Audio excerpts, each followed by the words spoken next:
नमस्कार, मी Rupali Joshi, special educator. आपण मागच्या भागामध्ये बघितलं होतं की सेन्सरी डिस्फंक्शनिंग नेमकं काय असतं, सेन्सरी इश्यू काय आहेत ऑटिझम मुलांचे, आणि सेन्सरी डिस्फंक्शनिंग म्हणजे नेमकं काय आहे. तर याविषयी आपण थोडक्यात माहिती घेतली होती.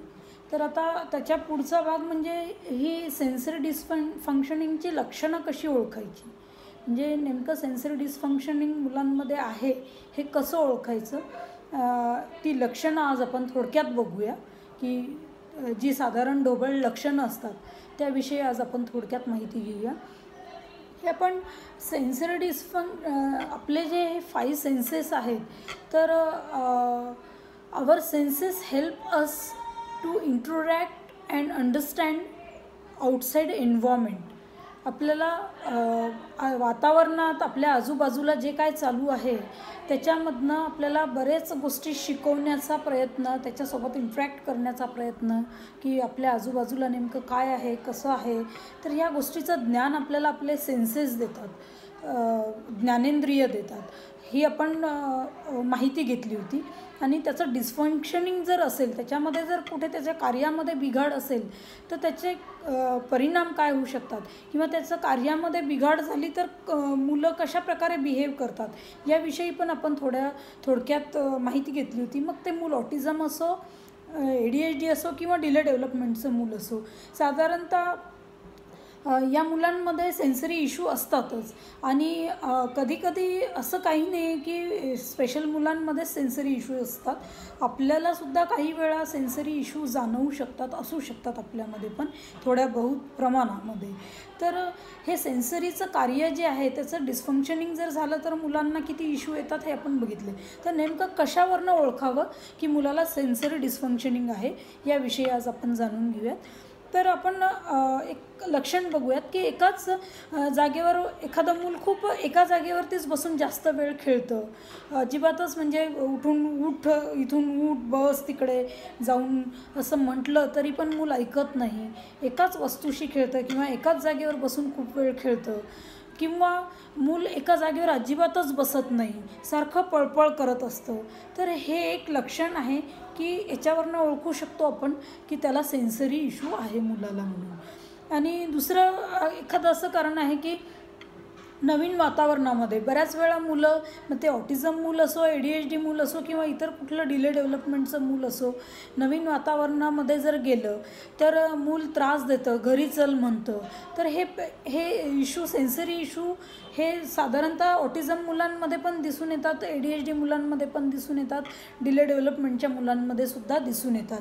की नवीन वातावरणात किंवा नवीन ठिकाणी गेलो आपण तर मूल स्वतःला तिथे ॲडजस्ट करून घेत नाही, तिथे रडतं, गोंधळ घालतं, घरी चालण्याची डिमांड करतं, किंवा काहीतरी प्रॉब्लेम बिहेवियर क्रिएट करतं की ज्यामुळे आपण मूल घरी घेऊन जाऊ.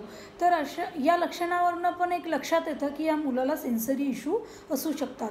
किंवा पर्टिक्युलर कपडे घालणे अंगावरती, काही वेळा बऱ्याच वेळा आपण मुलांना बघतो की पालक म्हणतात की नाही त्याला अमकेच कपडे आवडतात किंवा याच प्रकारचे कपडे तो घालतो, दुसरे कपडे त्याला चालत नाही, तो नाही म्हणतो ते घालायला, किंवा घालून दिले तरी ते काढून टाकतं.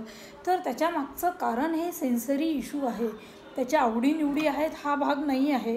जर त्याच्यात जेव्हा तुम्ही खोलात जेव्हा मुलाचा अभ्यास करायला जाल तर त्यावेळी लक्षात येईल की हा पण एक सेन्सरी इश्यू असण्याचं हे एक लक्षण आहे मुलामध्ये.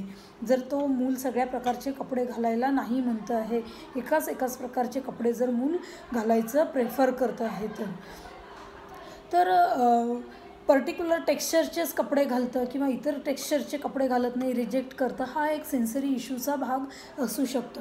बऱ्याच मुलांमध्ये साऊंड सेन्सिटिव्हिटी आपल्याला दिसून येते.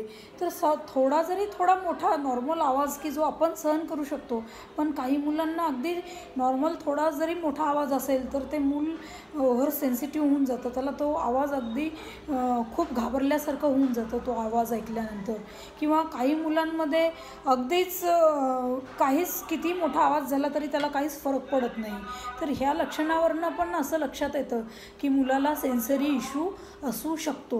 आता मूल चप्पल बूट घालायला नाही म्हणतं बऱ्याच वेळा, सॉक्स घालत नाही, किंवा पंजावरतीच चालतं, टो वॉकिंग करतं मूल, तर हा पण एक सेन्सरीचा भाग आहे. बऱ्याच वेळा मूल बूट चप्पल न घालताच पळतं, त्याला काहीच फरक पडत नाही आपल्याला काही टोचतं आहे का, लागतं आहे का, काही होतं आहे का, कुठल्याही टेक्स्चरचा कशाचाही कशाही जागेचा विचार न करता मूल पळत सुटतं. तर हे पण एक सेन्सरी इश्यू असण्याचं लक्षण आहे. सॉक्स घालू देत नाही मूल पायामध्ये, बऱ्याच वेळा मूल डोक्यात टोपी पण घालू देत नाही किंवा स्कार्फ पण बांधू देत नाही. तर हे सगळी लक्षणं जवळपास आपल्याला ह्याच्यावरनं असं लक्षण दिसून येतं की मुलाला सेन्सरी इश्यू असू शकतो. तर टो वॉकिंग करतं बऱ्याच वेळा मूल, पंजांवरती चालतं, तर हे पण एक सेन्सरी इश्यू असण्याचं लक्षण आहे. किंवा बऱ्याच वेळा मुलं काय करतात, काही मुलं की बिना चपलेचं अजिबातच चालत नाहीत, तर हा पण सेन्सरी इश्यू आहे मुलामध्ये.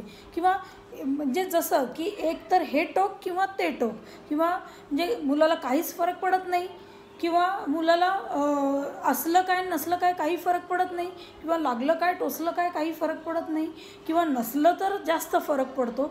हे दोन टोकांमध्ये जर मूल असेल तुमचं, हे दोनच टोकं जर मुलाची असतील तर त्याला सेन्सरी लक्षणं, सेन्सरी इश्यू त्याच्यामध्ये असू शकतात, त्याचं सेन्सरी डिस्फंक्शनिंग त्याला असू शकतं, हे एक त्याचे लक्षण असू शकतं.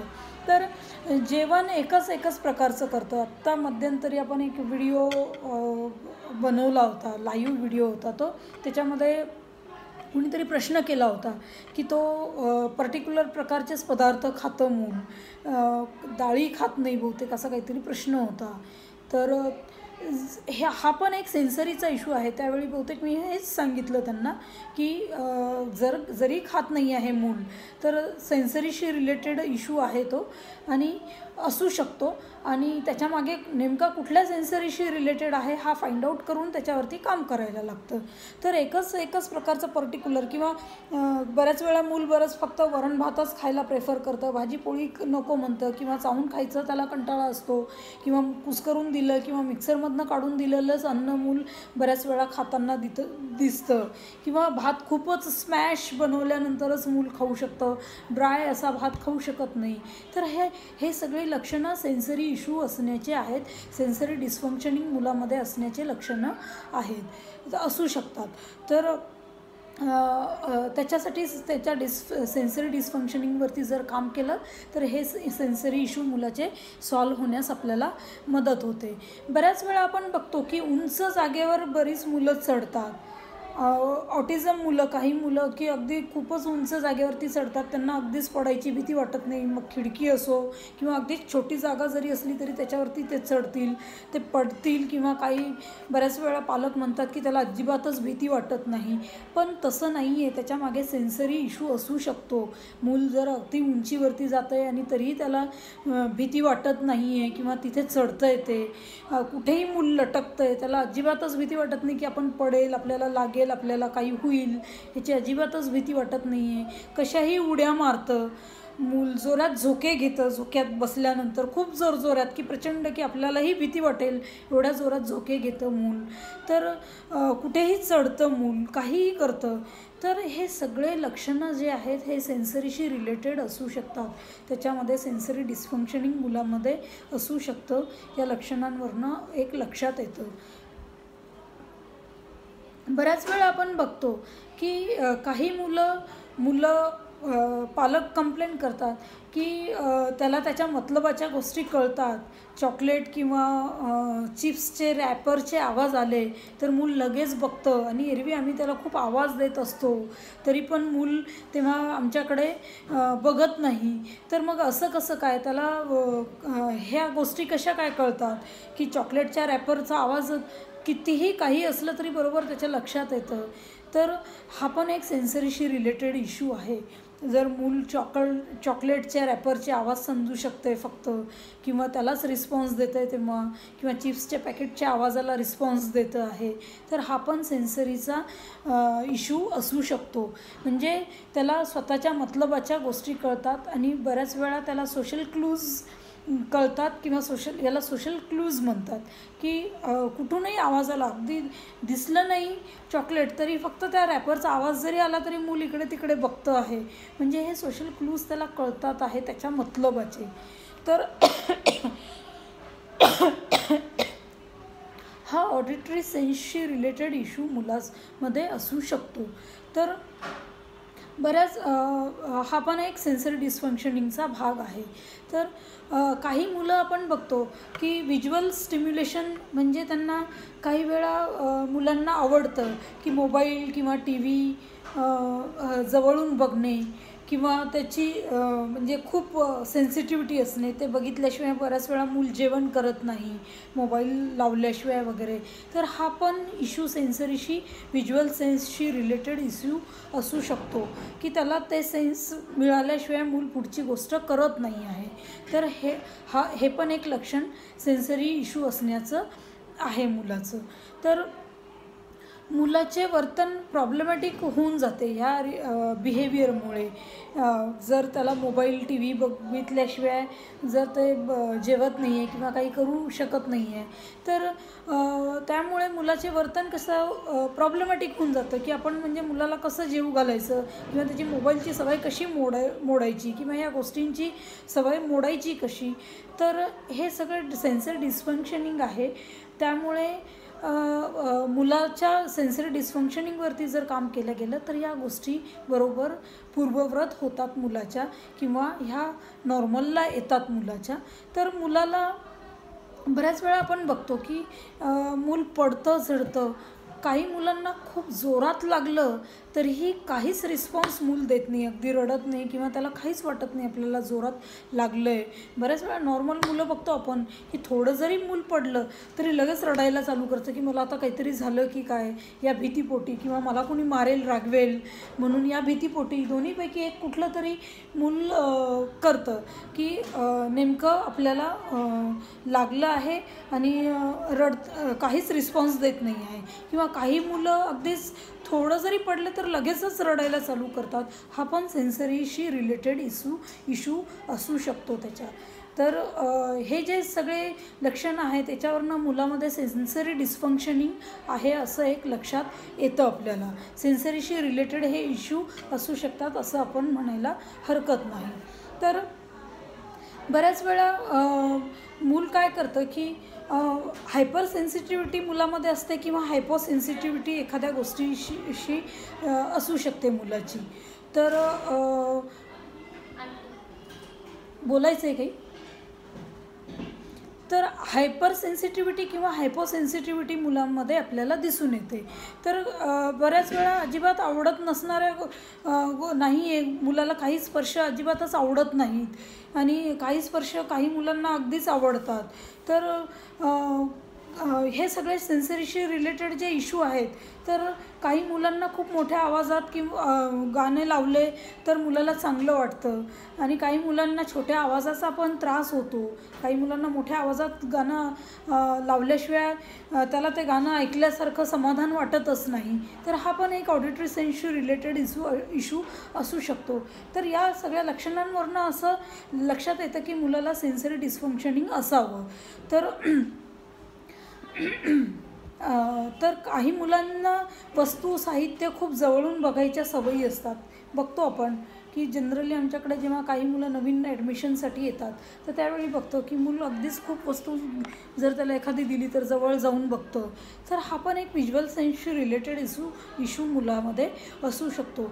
किंवा काही मुलं अगदीच खूप लाईटचा प्रकाश जर जास्त असेल तर त्याला तो सहन होत नाही. तर हा पण सेन्सरीशी रिलेटेड व्हिज्युअल सेन्सशी रिलेटेड इश्यू असू शकतो मुलाचा. आणि काही मुलं अगदीच अंधारात राहणं पसंत करतात किंवा डीम लाईटमध्ये राहणं पसंत करतात, आवडतं त्यांना.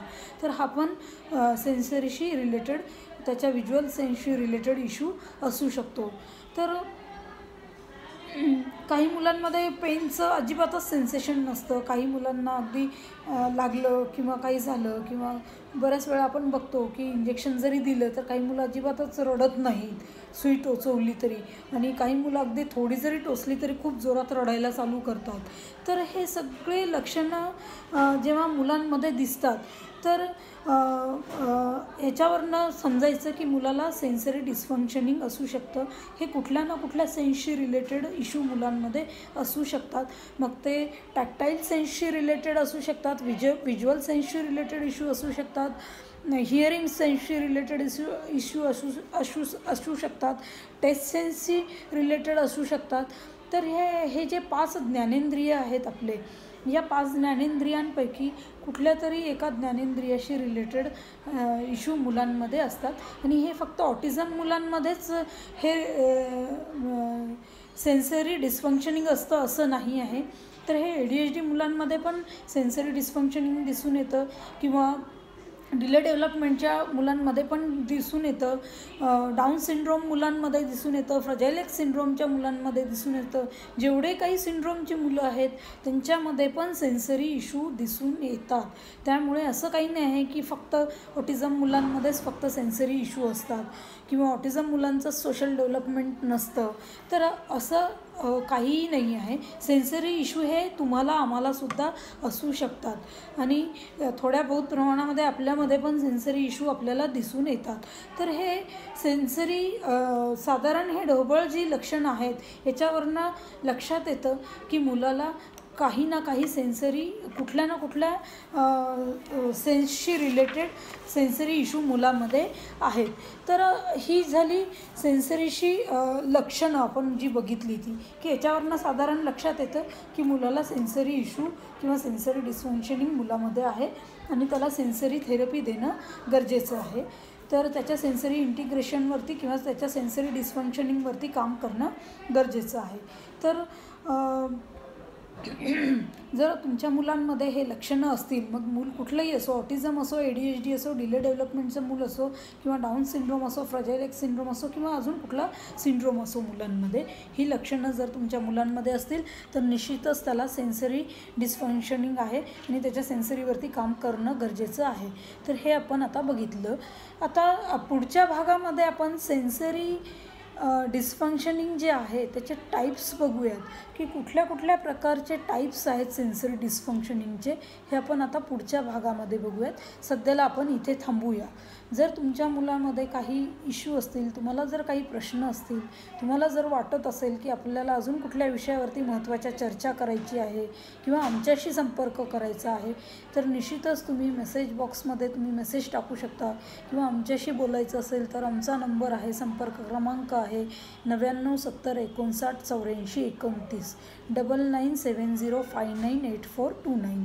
तर या नंबरवरती तुम्ही आमच्याशी केव्हाही संपर्क करू शकता तुमचे प्रॉब्लेम आम्हाला विचारण्यासाठी किंवा सांगण्यासाठी.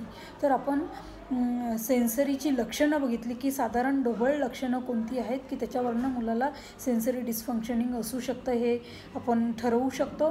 तर पुढच्या भागामध्ये आपण टाईप्स ऑफ सेन्सरी डिस्फंक्शनिंगचे किंवा सेन्सेसचे टाईप्स कोणते आहेत याविषयी चर्चा करूया आणि आपण आता सध्याला इथे थांबूया. तोपर्यंत धन्यवाद.